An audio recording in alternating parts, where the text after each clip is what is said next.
Allahu Akbar, Allahu Akbar, Allahu Akbar, Allahu Akbar. The time is now to uncover the truth. Since its inception, there have been attempts to coerce, attack, mislead, and mislabel the Sikh faith. The aims of this channel and the content we'll be sharing are to answer these questions, combat the myths, and challenge the lies. Except that, contrary to their aim, this video appears to be an attack on Islam rather than a defense of their religion. In any case, let's hope that the quality and integrity of this rebuttal is meaningful. Firstly, it is an undisputed fact that the Prophet Muhammad couldn't read or write. Muhammad himself said that the angel Gabriel revealed the verses of the Qur'an to him. The first question we must ask is, how do we know these are the words of God? An angel is a demigod, and they themselves aren't perfect. Oh dear, and we're supposed to be the ones misrepresenting their faith. If a demigod is defined as semi-divine, then angels are not demigods, but fully contingent sentient beings who, unlike humans, cannot disobey God, with some created with a unique ability of fulfilling certain tasks. Regarding the transmission of revelation, then this task was exclusively Archangel Gabriel's, who was created with the prerequisite qualities of teaching and transmitting revelation with absolute precision. Of course, if you Sikhs disagree, then produce your evidence if you are speaking the truth. Firstly, Muhammad couldn't read or write himself, and secondly, from passing the words from the angel to Muhammad, in which there could have been a discrepancy. Could have, should have, would have.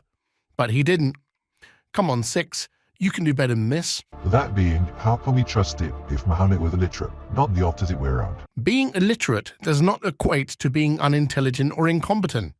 If we take his teacher Gabriel to have fulfilled his task in teaching and transmitting the Qur'an perfectly, and we factor in the case that Prophet Muhammad was physically purified for his role as the final messenger, then he too became the perfect vehicle for teaching and transmitting the Qur'an. How do we know this revelation was any different from the revelations in the other Abrahamic religions? It sounds like a very similar situation. Firstly, similarity is not sameness. Just because revelation's transmission via Angel Gabriel was the same for each messenger, since their mission was not the same, the purpose behind their revelation could not have been the same. For example, Jesus was only sent to the children of Israel, while Prophet Muhammad to all mankind. Hence, Islam was only completed through Muhammad's revelation, not Jesus. The same principle is in play when comparing Guru Nanak's non-violent mission and message versus Guru Arjan's militant one. Similar, but not the same. From their own sources, the words didn't directly come from God, which leaves a lot of room for doubt and error. Since Muslims reject the impossibility of God actually entering into his creation, and therefore the absurdity of him personally posting his message, the Qur'an's mode of preservation was the perfect way of fulfilling God's promise regarding his preservation. Indeed, it is we who sent down the Qur'an, and indeed, we will be its guardian. All religions believe the only task being in this world is God. That's why there's no doubt whatsoever in sealing with Granth all the words of the Gurus. The difference with the Gurus is that they weren't prophets, angels, or messengers. They were God themselves. There's nothing that makes us doubt their actions. They were perfect in every way. Our website, Islam-Sikhism.com, argues otherwise. These so-called perfect teachers, or Satgurus, force their adherents to blindly accept a mentally oppressive concept of God called Nirgun Sargun. The Guru's legacy included their own power-hungry children looking to usurp the Gurgadi at every opportunity, which included murder plots. Guru Nanak callously left his family behind for decades during his proselytization missions. Perfect? Far from it. Different parts of the Quran were held by companions of the Prophet. There is no evidence to suggest that he watched over any part of this. And if he did, how could he check as he was illiterate anyway? But what if the supervision of the transmission and preservation of the Quran was under God's watch? What then? As he states, falsehood cannot come at it from before it or from behind it. It is a revelation from the wise and praiseworthy. All of the writings were sanctioned by his companions, as they were the ones who memorized the verses of the Quran and passed it down. That's right, the preservation process was both through writing and memorization. As primarily an oral transmission, thousands of companions memorized the Quran while both reciting it in their 5 daily prayers and regularly hearing it behind the Imam in congregational prayers for the duration of their lives. No other scripture in history comes even close to this communal mode of mass preservation. Forget the Guru Granth. We know of rival Granths written so well during the Guru's time that they deceived thousands of Sikhs into turning away from the Guru Granth. The Ballad of Yamama. Many of the scholars who had the Quran memorized were thrown in the spell. Zayd bin Thabit, he mentioned that there have been many heavy casualties amongst the Qur'an. The Qur'an are the people who have the Quran off by heart, and there is a potential that a large part of the Quran might be lost unless he collects it. Zayd bin Thabit replies by saying, how can he possibly do something the Prophet didn't do himself? They argued for a while, and after he finally agreed. If we read this hadith, we find four major problems with this collection of verses of the Quran that Zayd bin Thabit himself identifies. This half-wit evidently cannot read, for he is erroneously attributing the hesitancy in compiling the Quran not to Abu Bakr, but to Zayd. Firstly, Muhammad didn't even compile or correct the Quran himself. How do we know it was ever to be corrected if Muhammad didn't instruct it to be in his lifetime? The obvious answer is that such unique circumstances introduced by the Battle of Yamama, and thus the need for collating the Quran between two covers, was absent during his time. Secondly, the Prophet did give Abu Bakr the allowance to make his decision, albeit implicitly, when he famously said, "Verily, he among you who lives long will see great controversy. Therefore hold fast to my sunnah and to the sunnah of the Khulafa ar-Rashidin, the four rightly guided caliphs, Abu Bakr, Umar, Uthman, and Ali. Those who guide to the right way cling to it stubbornly." So even if the Prophet didn't do it, how could his companion do it accurately? The reason for its accuracy is threefold. Firstly, it was done by Khatibun Nabi, or the amanuensis of the Prophet, Zayd ibn Thabit, who was the best man for the job. Secondly, it was meticulously done via both oral and written transmission. Thirdly, it was transcribed by the companions, albeit in fragmentary form, in toto, during the lifetime of the Prophet. Zayd found two verses he didn't find anywhere else. This is evidence that there were differences in the verses worth being connected. This numbskull skips over the crucial detail that Zayd utilized a painstaking methodology for accurately preserving the Quran, which included a minimum of 2 additional people, aside from himself, who had learned the verses directly from the Prophet, and at least one who had written it under the Prophet's supervision. The fact that Zayd was honest in relating the following incident is proof of his integrity and precision. Hence, the last 2 verses of the Qur'an that fulfill this criteria, despite him and many other companions knowing this verse by heart alone, was through Khuzaymah, who had these written down on parchment. Thus, the Qur'an's written compilation fully agreed with what had been committed to memory by numerous companions. Moving forward, we find that the Quran in its initial form wasn't in one single volume. It was pieced together by different people with differing opinions. From the hadith, we hear of this where the Caliph Uthman says to the people in charge describing this one standard form of the Quran to write it in a different language, the language of Quraysh, which is the original language in which the Quran was scribed. The Arabic word lisan, rendered in this translation as language, is misleading, since the Quran was entirely in the Arabic language. This is a reference to the Quran being revealed in the Qurayshi dialect. As the Prophet said, Gabriel read the Quran to me in one dialect, harf, and I continued asking him to read it in different ways till he read it in 7 different dialects, ahruf. If they differ on any points with Zayd bin Thabit, who was the principal writer at the time of Muhammad, a problem arises as this suggests that 3 of the scribes would have disagreed with the original scribe, Zayd bin Thabit. The clue here is in the instruction to write in the Qurayshi dialect, meaning that since the Quran had been fully preserved, its standardization would be in accordance with the bare skeletal framework of the Qurayshi dialect. And because the 3 scribes were from Quraysh, with Zayd being from Medina, the final determinant for the accommodation of the Quran would be in the Qurayshi dialect. For example, when this team came to write the word at-tabut, the Qurayshi way only allowed for a final ta rather than a ha.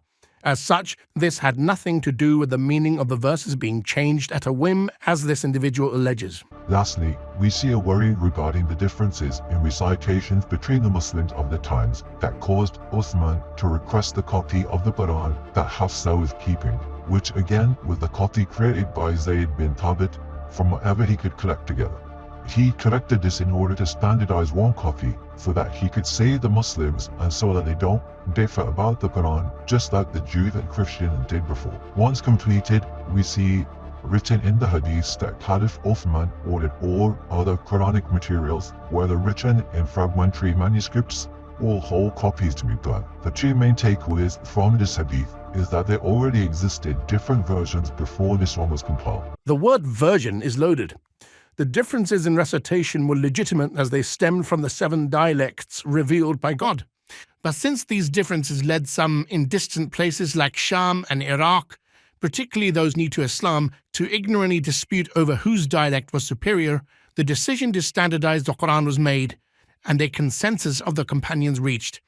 This resulted in all non-official copies and whose disposal had no bearing on the preservation of the Quran to be burned. Secondly, due to everything else being burned, there's no way of cross-referencing things out. The companions' unanimous support in standardizing the Quran to its original Qurayshi dialect had nothing to do with its preservation. Thus, there was no reason to cross-reference anything, since the Quran had long since been preserved during the Prophet's time. Now, we are very fortunate cannot be in a similar situation. Rather, Gurbani, the scripture, was written first-hand by the Gurus and in the presence of the Gurus. Given the shortcomings of his own scripture, this Sikh, or any other for that matter, is in no position to question the integrity of the compilation process of the Qur'an. This is especially true when taking Sikhism's most important manuscript, the Kartapuri Bir, or the KP, into consideration. Professor Gurinder Singh Mann said of this KP, 20th century debates about the status of the Kartapuri Poti have remained inconclusive. The traditional dogma surrounding the KP is that it involved only 2 people, the 5th Guru Arjan and his amanuensis Bhai Gurdas, except that this position is not supported by the internal evidence. According to Professor Pyar Singh, who conducted a thorough examination of the subject, the KP, he says, continues to be a poor specimen of work as we shall feel ashamed of presenting to the world as a work of a highly competent amanuensis like Bhai Gurdas, much less an infallible guru of the caliber of Sri Guru Arjan Dev. His claim that the KP furnishes evidence of more than just 2 hands is supported by 2 eminent scholars.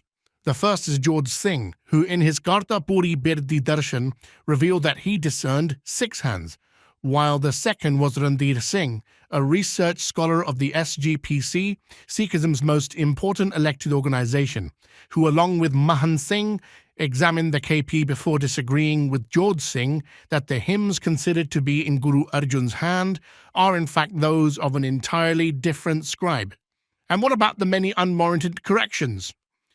Take the inclusion and later deletion of antithetical tantric-oriented hymns attributed to Kabir, of whom Professor Mann says uses explicit language and images of incest, and abusive language in the Punjabi culture. Why were they included by the Guru in the first place? Professor Mann also divulges that one hymn was recorded in the original handwriting, which must have been Bhai Gurdas. How could either one therefore not be aware of the hymn's objectionable tantric content to begin with?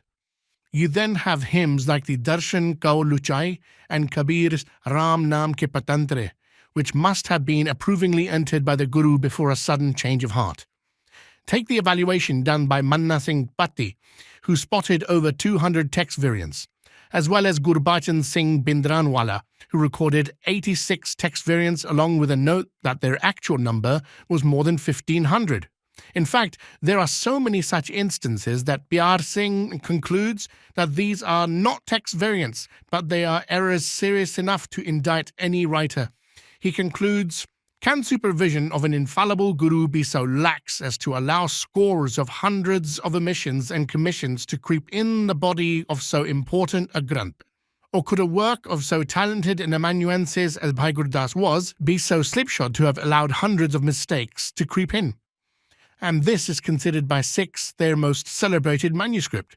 What if we were to pair into the hundreds of copies of the Adi Granth and a text variance therein, which, in accordance with the findings of the SGPC's own scrutinizing team, says Pyar Singh, ran into thousands? Furthermore, when the challengers put to Guru Gobind Singh Ji when they were compiling the final and correct version of Sri Guru Granth Sahib Ji at Damdama side, they recited the whole scripture from memory over 9 months. Sikh academics of manuscriptology simply do not believe these traditional myths of Gobind Singh having reproduced the Granth from memory. Scholars such as Deda Singh, Ganda Singh, Gurimdur Singh Man, Pashura Singh, and Balwant Singh Dillon believe that the manuscripts speak to a gradual development. The problem is that this Sikh wants to have his prasad and eat it too.